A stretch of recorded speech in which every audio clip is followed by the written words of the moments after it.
Assalamualaikum warahmatullahi wabarakatuh. Alhamdulillahirabbil alamin wa bihi nasta'inu ala umur dunya waddin. Assalatu wassalamu ala asyrafil anbiya'i wa imamil mursalin sayyidina wa maulana Muhammadin wa ala alihi wa sahbihi ajma'in. Amma ba'du. Perkenankanlah saya mewakili kelompok 9 yang beranggotakan Nurul Hikmah dan saya sendiri Ahmad Maulana Qadiri serta Putri Kuspitasari akan mempresentasikan satu materi dari mata kuliah keaswajaan, yaitu Amaliyah Nahdlatul Ulama. Amaliyah NU. Amaliyah sendiri diambil dari kata bahasa Arab yang berarti perilaku, tingkah laku, ataupun aktivitas. Pada hal ini yang dimaksud adalah tingkah laku sehari-hari yang berhubungan dengan masalah agama. Pada hal ini khususnya terhadap paham Ahlus Sunnah wal Jamaah. Amaliyah meliputi segala ucapan maupun perilaku serta keteguhan hati untuk dekat kepada Allah Subhanahu wa Ta'ala melalui ajaran-ajaran Ahlus Sunnah wal Jamaah.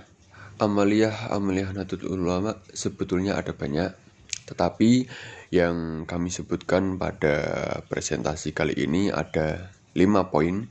Yang pertama yaitu ziarah kubur, yang kedua tahlilan, yang ketiga Maulid Nabi Muhammad SAW, yang keempat lafaz Sayyidina dalam sholawat, dan yang kelima bersalaman setelah sholat. Karena jikalau kita menyebutkan seluruh amaliyah Nahdlatul Ulama, mungkin akan menguras waktu yang banyak dan akan menguras kuota juga, karena waktu yang diupload di YouTube akan lebih panjang juga. Selanjutnya kita masuk ke poin yang pertama, yaitu ziarah kubur. Secara harfiah, ziarah kubur artinya adalah mengunjungi kuburan. Rasulullah Shallallahu Alaihi Wasallam pernah melarang para sahabatnya untuk ziarah kubur pada awal penyebaran agama Islam. Hal ini dikarenakan Nabi Muhammad takut akan terjadi kesalahpahaman dan para sahabat yang baru masuk Islam yang memiliki keimanan yang masih sedikit, kepahaman tentang agama Islam yang masih sedikit, akan menyembah kuburan.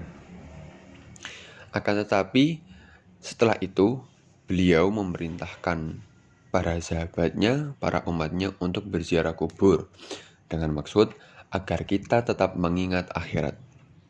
Bahkan Rasulullah SAW pernah ziarah ke makam Baqi' lalu mendoakan orang-orang yang disemayamkan di sana. Jadi tidak ada dasar lagi terkait larangan ziarah kubur, karena Rasulullah pun memerintahkan kita untuk berziarah dengan maksud mengingat akhirat.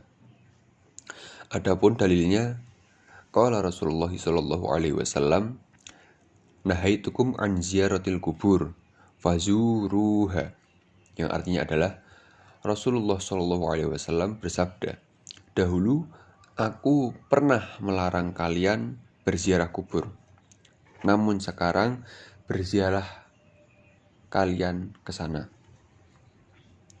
Lanjut ke poin kedua, yaitu tahlilan. Secara bahasa, tahlilan berakar dari kata halala yuhallilu tahlilan. Artinya adalah membaca la ilaha illallah. Istilah ini kemudian merujuk pada sebuah tradisi membaca kalimat dan doa-doa tertentu yang diambil dari ayat Al-Quran dengan harapan pahalanya dihadiahkan untuk orang yang meninggal dunia. Dalil dari tahlilan yaitu an Sayyidina Ma'qal bin Yasar radhiyallahu anhu anna Rasulullah sallallahu alaihi wasallam qala Yasin qalbul Qur'an la yaqra'uha rajulun yuridullaha wad darul akhirah illa ghafarallahu lahu iqra'uha ala mautakum. Rawahu Abu Dawud, Ibnu Majah, An-Nasa'i, Ahmad, Al-Hakim, Al-Baghawi, Ibnu Abi Syaibah, At-Tabrani, Al-Baihaqi, wa Ibnu Hibban, yang artinya adalah dari sahabat Ma'qal bin Yasar radhiyallahu anhu bahwa Rasulullah sallallahu alaihi wasallam bersabda, surat Yasin adalah pokok atau hati dari Al-Qur'an. Tidak dibaca oleh seseorang yang mengharap ridho Allah Subhanahu wa taala kecuali diampuni dosa-dosanya.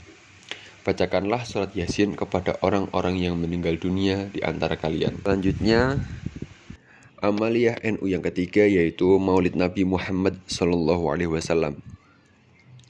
Maulid Nabi adalah peringatan hari lahir Nabi Muhammad SAW yang jatuh pada tanggal 12 Rabiul Awal. Tetapi banyak dari ulama, Nahdlatul Ulama, yang menganjurkan kita untuk memeriahkan bulan Rabiul Awal secara penuh dengan maksud menyambut kelahiran Nabi Muhammad SAW. Dalam Quran surat Yunus ayat 58, Allah Subhanahu wa taala berfirman, Bismillahirrahmanirrahim. Qul bifadlillahi wa birahmatihi fabidzalika falyafrahu huwa khairum mimma yajma'un. Artinya adalah, katakanlah dengan anugerah Allah dan rahmatnya Nabi Muhammad SAW, hendaklah mereka menyambut dengan senang gembira. Imam Jalaluddin Suyuti bahkan pernah berkata, disunahkan bagi kita untuk menampakkan rasa syukur atas lahirnya Rasulullah Shallallahu Alaihi Wasallam. Dan juga beliau berkata, tidak ada rumah atau masjid atau apa saja yang dibacakan maulid di dalamnya kecuali mendapatkan rahmat dari Allah Subhanahu wa taala. Dari ayat dan perkataan Imam Jalaluddin Suyuti tersebut, maka kita dapat mengambil kesimpulan bahwa kita diperintahkan untuk bergembira, untuk bersyukur, untuk memeriahkan bulan Rabiul Awal dalam rangka menyambut kelahiran Nabi Muhammad SAW.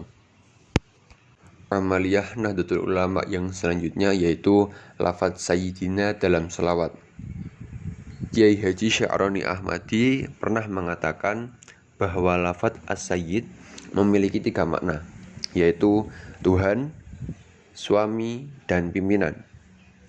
Maka sangat tidak mungkin jika kita selama ini memasukkan lafadz sayyidina dalam selawat dengan maksud representasi dari Tuhan ataupun suami. Tapi lafadz tersebut adalah sebuah representasi dari pimpinan. Jadi para ulama Nahdlatul Ulama banyak menggunakan lafadz sayyidina dalam salawat dengan alasan mengagungkan Rasulullah Shallallahu Alaihi Wasallam. Adapun dalilnya sebagai berikut. Bismillahirrahmanirrahim. La taj'alu du'a ar-rasuli bainakum ka du'a'i ba'dikum ba'da. Qad ya'lamullahu alladhina yatasallaluna minkum liwada falyahdharil ladhina yukhalifuna an amrihi an tusibahum fitnatun aw yusibahum adzabun alim. Artinya adalah, janganlah kamu jadikan panggilan Rasul di antara kamu seperti panggilan sebahagian kamu kepada sebahagian yang lain. Sesungguhnya Allah telah mengetahui orang-orang yang berangsur-angsur pergi di antara kamu dengan berlindung kepada kawannya. Maka hendaklah orang-orang yang menyalahi perintahnya takut akan ditimpa cobaan atau ditimpa azab yang pedih. Quran Surat An-Nur ayat 63. Amaliyah Nahdlatul Ulama yang terakhir pada presentasi kami kali ini yaitu bersalaman setelah sholat. Bersalaman setelah sholat adalah sesuatu yang dianjurkan dalam Islam karena bisa menambah eratnya persaudaraan sesama umat muslim. Bersalaman setelah sholat ini sama sekali tidak merusak sholat seseorang karena dilakukan setelah prosesi sholat selesai dengan sempurna. Jadi kita dianjurkan setelah sholat untuk bersalaman dengan orang-orang yang ada di samping kita dengan maksud mempererat persaudaraan sesama umat muslim. Bahkan dosa di antara orang yang bersalaman bisa gugur atau bisa diampuni. Adapun hadisnya dari riwayat Abu Dawud yang berbunyi Anil Barra an Azib radhiyallahu anhu qala Rasulullah sallallahu alaihi wasallam ma min muslimin yaltaqiyani fayatasafahani illa ghufira lahuma qabla ay yatafarraqa. Yang artinya adalah diriwayatkan dari Al-Barra dari Azib radhiyallahu anhu, Rasulullah sallallahu alaihi wasallam bersabda, tidaklah ada dua orang muslim yang saling bertemu kemudian saling bersalaman kecuali dosa-dosa keduanya diampuni oleh Allah Subhanahu wa taala sebelum berpisah. Berikut referensi-referensi dari kami dalam mengulik serta mencari informasi untuk melengkapi materi yang diberikan kepada kami. Yang pertama dari Akademia, yang kedua dari Jateng iNews, dan yang ketiga dari NU Online. Lalu jika ada pertanyaan, mengapa dari tadi yang mempresentasikan PPT hanya saya, Ahmad Maulana Qadiri? Karena kita telah membagikan job desk masing-masing. Saya sendiri, Ahmad Maulana Qadiri, memiliki job desk yaitu mempresentasikan hasil PPT.